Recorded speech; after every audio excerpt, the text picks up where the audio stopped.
Touch base with the management of Kansai Nerolac, Mr. H.M. Bharuka, who's the MD of the business, joins in to talk about how this quarter fared for them and what is the expectation going forward. Mr. Bharuka, it's great to have you on the show. Just a cursory glance at your numbers, and while they may be growth very much on all parameters, the crude impact is surely felt on the margins. What's the average rise witnessed in the cost of production on account of rising crude oil prices? And have titanium dioxide prices moved up too, which has impacted your overall profitability?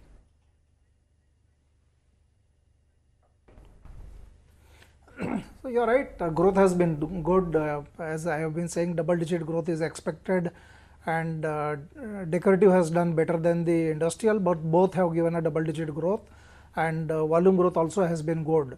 However, as expected, because of the crude oil price, depreciation of rupee, the raw material cost has got impacted. So if you look at our raw material cost has gone up by 150 basis point, and which is what is reflected in the profitability.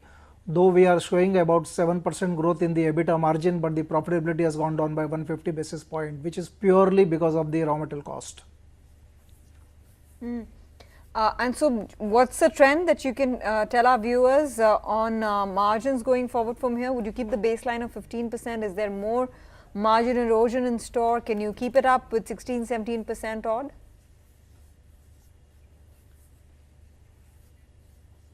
I think we should be able to keep it up. The raw material prices have perhaps reached the peak. The only worry is on the rupee front. You saw today Chinese currency got devalued almost by 6%, which may have an impact on the rupee as well. So these are the worrying situation, the trade war which may affect crude oil prices, which may affect the currency fluctuation. So there are a lot of uncertainties around the horizon as of now. So but if you look at the base raw material prices, we believe it is at the peak. It is only currency which is going to spoil, which is going to be very volatile and which will spoil the party as far as we are concerned. But despite this, I think we expect a double-digit growth, and when we have a good volume growth, I think profit should be good. Profitability may be under pressure. However, we are actually, we may have to increase the prices. We are actually talking to our industrial customers, and we are hopeful that we will get the price, and so that we can maintain the margin. Okay, and where does the pricing strategy lie amidst all these variables, and how prompt have you been in passing on the higher prices on to customers? And if there is a price hike, don't you think that's going to challenge your volume somewhere?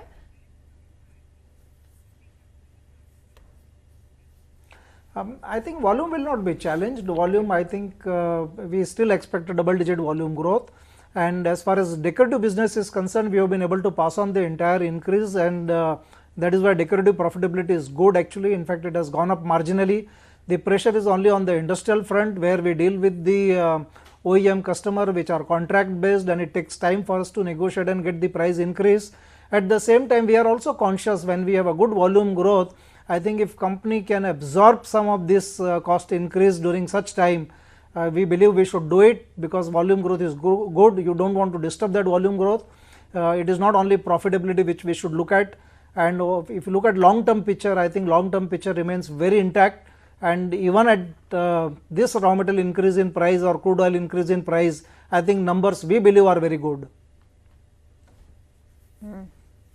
Yes, give us your own sense on how you're expecting to gain more market share at a time when the macro environment is posing challenges for your financial performance and for your margins. What is the number one target in terms of volume growth, which then of course will be a function of how much market share you're able to capture from competitors?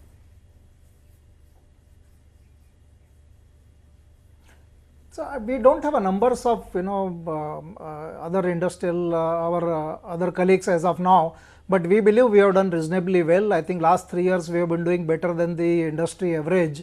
So we hope that even this year or coming year we will be able to do that as well. And there are a lot of other strategy which are in place which will help us in improving our top line. So even though bottom line, because of the crude oil price, may remain under pressure for a time being, but we hope that we will be able to get a good volume growth, and that will compensate us apart from doing value engineering at our end.